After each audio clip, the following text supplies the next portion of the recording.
अगर आपने ऐसा पढ़ा, यकीन मानिए ये सब वेस्ट ऑफ टाइम है। दिस इज बिल्कुल मतलब वेस्ट ऑफ टाइम है।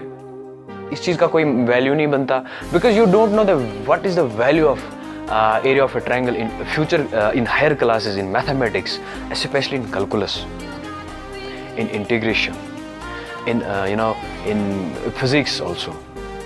क्या समझोगे आप फिजिक्स अगर हमको ऐसे पढ़ाया जाता है? हमको कुछ समझ ही नहीं आएगा होता।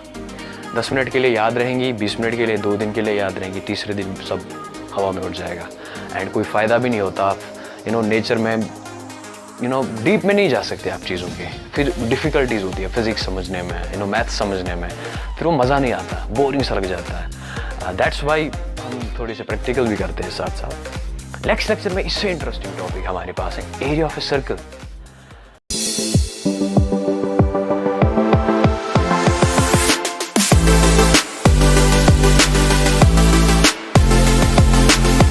हेलो एंड वेलकम टू ज़ल्बी अकेडमी where leaders grow।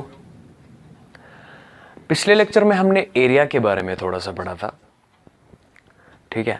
आज हम देखेंगे area of triangle, what's the beauty of area of triangle, how we calculate the area of triangle, ठीक है।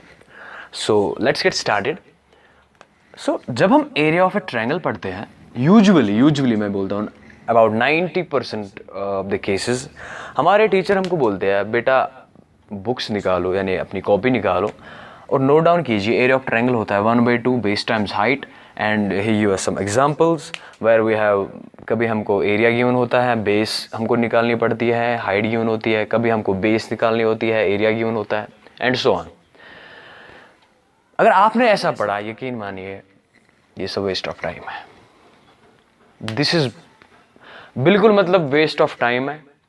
इस चीज का कोई वैल्यू नहीं बनता, because you don't know the what is the value of area of a triangle in future in higher classes in mathematics, specially in calculus, in integration, in in physics also.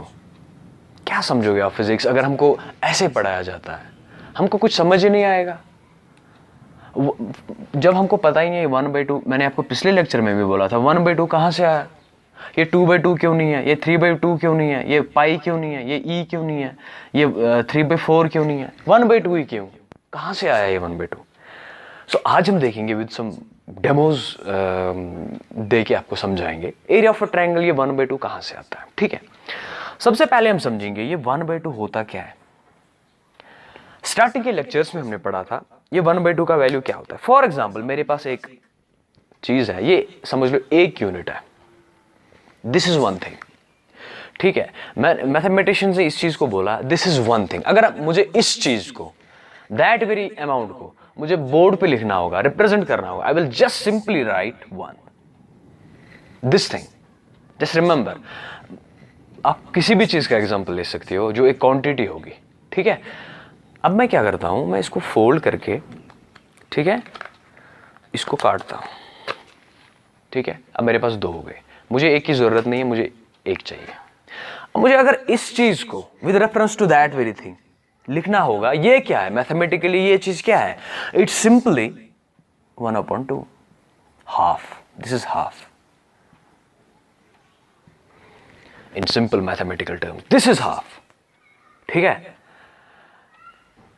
अगर मुझे अब sir आप बोलोगे sir मुझे हमें इस half की जरूरत क्यों है, that is the half that's used in area 1/2 base times height in case of rectangle. Sir कहां से आता है, अभी हम समझेंगे 2 मिनट में। There are lots of applications on this thing. There are kinetic energy 1/2 mass times velocity, there are lots of formulas जिसमें हमको 1/2 और इसी सेंस में हम इस चीज को प्रूव करेंगे। अगर हम 1/2 देखेंगे कहां से आता है हमारे पास, रेक्टेंगल के केस में हमारे पास एक रेक्टेंगल है 2x3, ठीक है। अगर हम इस चीज का हमको एरिया निकालना है, मैंने आपको कल भी बोला था हम एक रेफरेंस को सेट करते हैं जिसका हमारा यूनिट 1 होता है लेंथ एंड ब्रेड। आप पिछले लेक्चर जो इससे पहला वाला लेक्चर है वो देखिए अच्छे से, आपको फिर अच्छे से समझ में आएगा। एरिया हमारे पास बराबर होता है 3 × 2, ठीक है, दैट 6 यूनिट्स।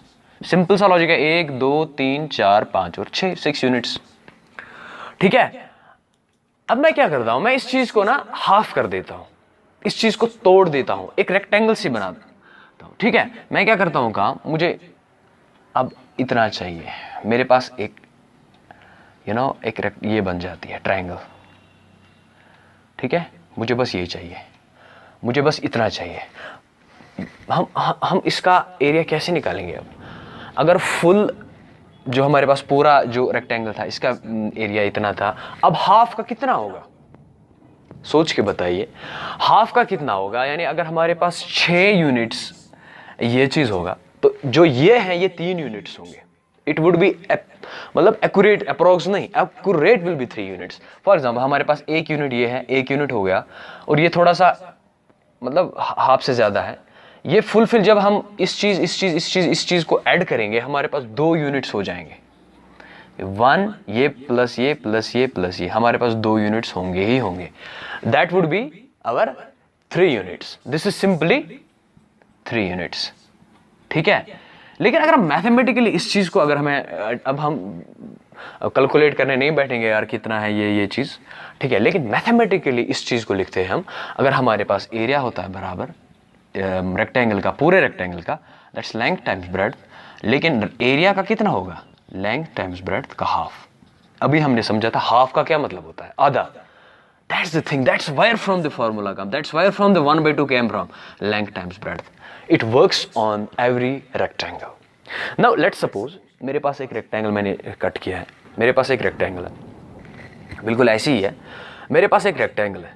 आप बोलोगे सर मुझे समझ ही नहीं आता अब इस चीज़ को, मुझे मतलब सॉरी, मेरे पास एक ट्रायंगल है, आप बोलोगे सर मुझे समझ ही नहीं आया अभी इस चीज़ की ब्यूटी कैसे मुझे पता चलेगी इस चीज़ की। ठीक है, सपोज मेरे पास एक रेक्टेंगल है जस्ट लाइक दैट, और मुझे पता है इसका जो एरिया है, फॉर एग्जाम्पल मुझे नहीं पता कितना है, मुझे कैलकुलेट करना है। अब मैं just like that, now let's see the magic. Now this will be our magic. ये इसके बराबर होगा। देखो, 2 ट्रायंगल्स फॉर्म ए रेक्टेंगल। ठीक है, मुझे इस चीज का नहीं पता, लेकिन इस पूरे का पता तो है ना। फॉर एग्जाम्पल ये 3 है और ये कितना था, नहीं ऐसे करेंगे हम। ठीक है, ये 3 है और ये कितना है, ये 2 है, ये वाला 2 है। अगर इस चीज का एरिया 6 यूनिट्स है, इस पूरे का एरिया 6 यूनिट्स है, इसका कितना होगा? 3 होगा। ठीक है, लेकिन अगर मुझे इस चीज को, जस्ट दैट वेरी थिंग, मुझे इसको मैथमेटिकली रिप्रेजेंट करना होगा, I will just simply write 1/2 times base times height. That's where from the formula came, that's where from the area of a triangle, how we calculate the area of a triangle. I think आपको समझ में आया होगा, आज अच्छे से समझ में आया होगा, क्योंकि चीज़ों को रटने से कुछ नहीं होता। 10 मिनट के लिए याद रहेंगी, 20 मिनट के लिए, 2 दिन के लिए याद रहेंगी, तीसरे दिन सब हवा में उड़ जाएगा, एंड कोई फ़ायदा भी नहीं होता। आप नेचर में डीप में नहीं जा सकते आप चीज़ों के, फिर डिफ़िकल्टीज़ होती है फिज़िक्स समझने में, मैथ्स समझने में, फिर वो मज़ा नहीं आता, बोरिंग सा लग जाता है। दैट्स वाई हम थोड़े से प्रैक्टिकल भी करते हैं साथ साथ। नेक्स्ट लेक्चर में इससे इंटरेस्टिंग टॉपिक हमारे पास है area of a circle. Area of a circle हम कैसे कैलकुलेट करते हैं? Now let's see the beauty of that very thing. तब तक के लिए अपना ख्याल रखिए, अपनी फैमिली का ख्याल रखिए। Take care.